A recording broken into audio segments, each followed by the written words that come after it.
Today's 876 day to come here to lessons to learn. I'm learning how to support your dreams, your goals, allow you to become the person that you want to become. Today we speak about distorted reality. Distorted reality within yourself. That means that you are telling the stories, potentially telling the stories that are distorting your reality. And a lot of times it leads to disappointment, it leads to regrets, it leads in action because we think one way, we believe that it's true, but it's not.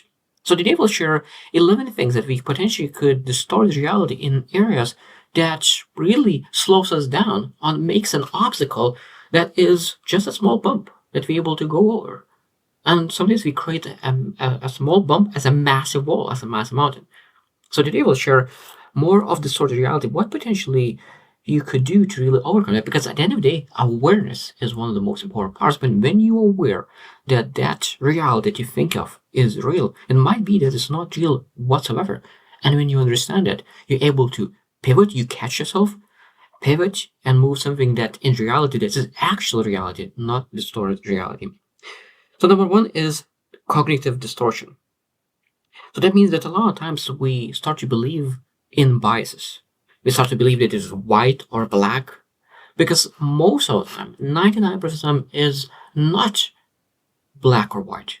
Only like some laws that is gravity law. Of course, you know that that's if you throw something from the window, it will go down. But 99% of the things are not black and white. It's gray. And if you start to think that it's black and white, you start to believe in distorted reality. So that means that at that moment, you start to really catastrophizing things. And what it leads? It leads in negative emotions. Because black and white, it always leads to that, oh, like, I will succeed or I will lose. But most of the time, it's not that. It's a lot of times it's in between. And then, of course, when you understand there's a lot of things in between, you're able to take advantage of things. Number two is self-deception or denial. This is a very, very interesting thing because most people do not take action because they live in denial. They do not agree that there is a problem. Because if you don't believe that there is a problem and you lie to yourself, you will never take action. So one of the best way to really overcome your problem is to accept that there is a problem. And now let's figure out what we're able to do to fix it. So one of the problems of the biggest things is that people do not solve the problem and they say, oh, it's not that bad.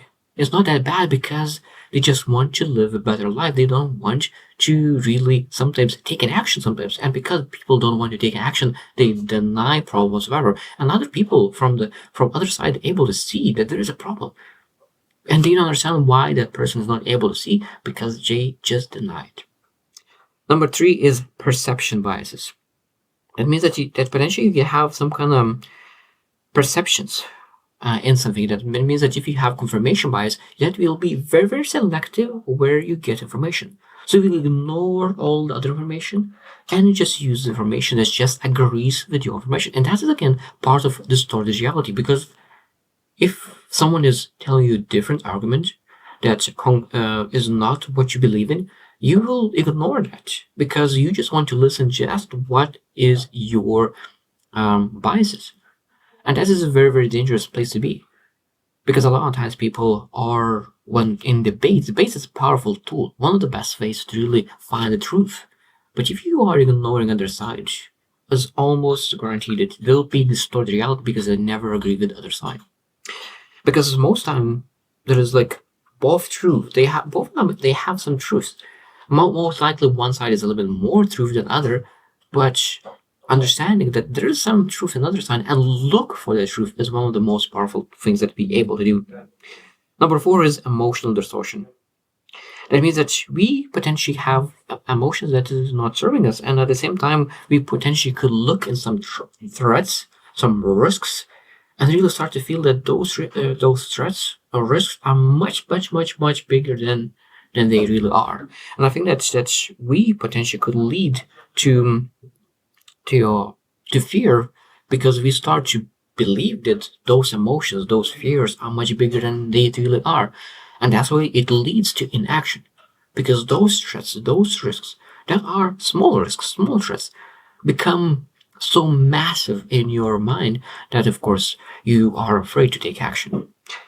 Number 5 is memory distortion. And this is an interesting one. So that means that we understand that past doesn't change.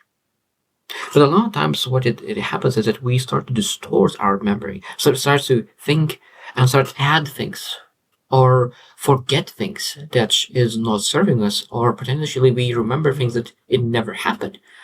Because we need to align our beliefs with our past. So start to forget about things or we add things to make sure that we are able to agree what's happening now. And that could potentially hurt as well, because we potentially, if we feel that we're not enough, we will not look into our successes. We will not look into achievements and all results that achieved. We'll look into only things that we failed, our mistakes, disappointments.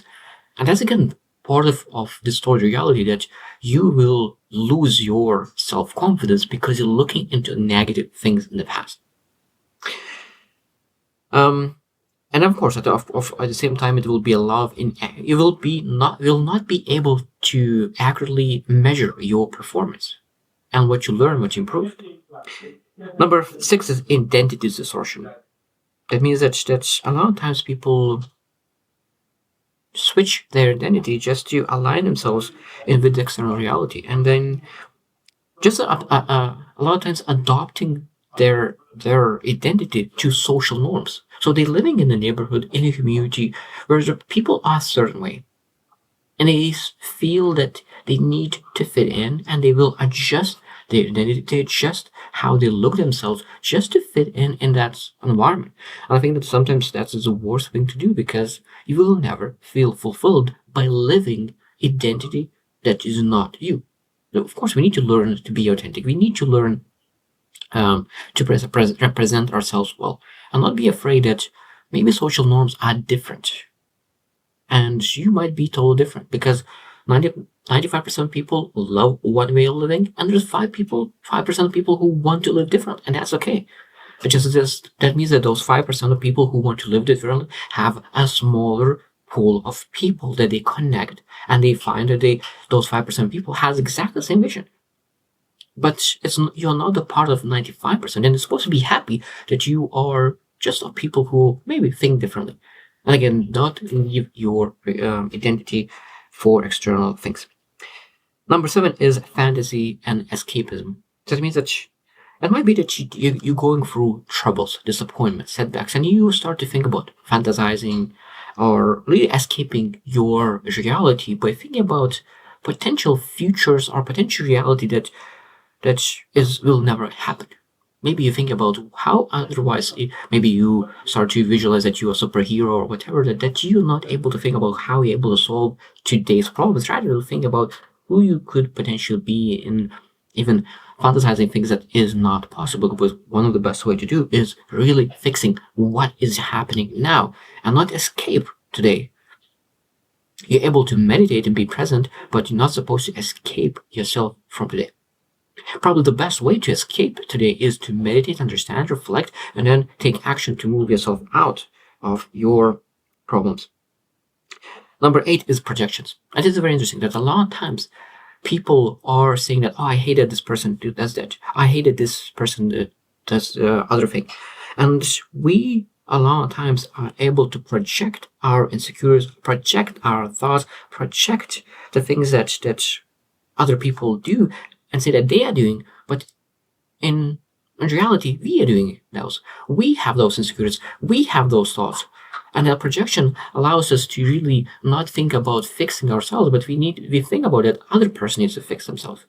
And when you're able to catch that you are triggered by other person because you need to fix that one thing in yourself, that is one of the best ways to really start to be aware that there is something that you need to work on. It's very, very powerful when you're able to decide to project your insecurities on other people and start being aware and fix them. Number 9 is visual thinking. That means that really interpreting your reality, that wishful thinking, that you put in some kind of investment and you wish that it will turn around well, but you never know. Like, there's a lot of risks. So, and not looking into potential red flags, really going into deal and you see there's a lot of red flags, but you wish that it will go through, because if it will go through, it will massive success. So visual thinking could lead to very bad decisions if you ignore that there is a lot of red flags. And a lot of times wishful thinking is based on unfounded optimism. So optimism is great, but it's based on what? Number 10 is selective memory.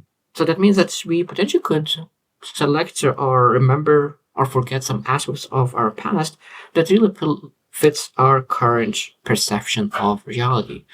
So that means that forgetting or really remembering some aspects and be able to ask like how much of the story I do remember. Because at the end of the day, it's very, very important to select the best parts and of course reflect on all aspects. And this is one of the beautiful parts about past that when your perspective grows, your understanding of your past changes. When your perspective grows, your understanding of the past changes because now you understand that all the things that you thought that is wrong, bad, disappointing, and you thought that that disqualifies you from something.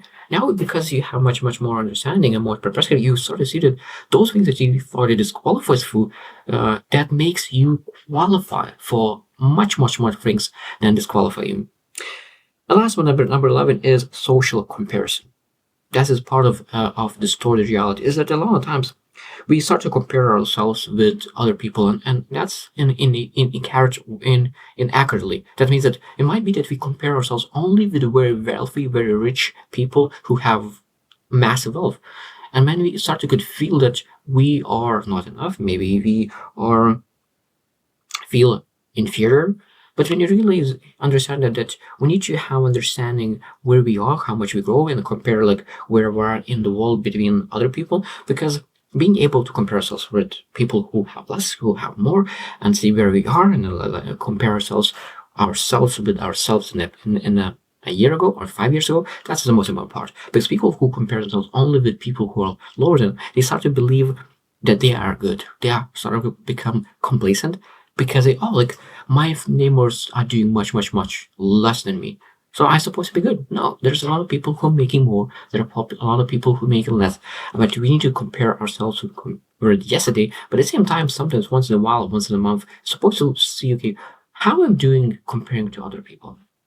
But then looking into the people who are doing much better, looking for the people who are doing less, and people who are really doing in the peer level, that how they're doing, how they improving themselves, that they could move to another level. Because I truly believe that we need to learn and improve all the time. That we could move in different level, and maybe not finances, but just energy, love, and all the things that really matters, health, fitness, all the things that okay, how I could become better and move into that another level where I could have more than I have now. Be content what you have, but understand that there is always more to achieve. So I hope that you will reflect and maybe you will see that you have something that you distort your reality. I haven't seen it. I use them most or all of them because I do believe that most everyone has something that they distort reality and they're able to fix it and able to catch it, because when you're able to catch and be aware what you do and what you don't do, then you're able to fix it. So I hope you just win and see you tomorrow.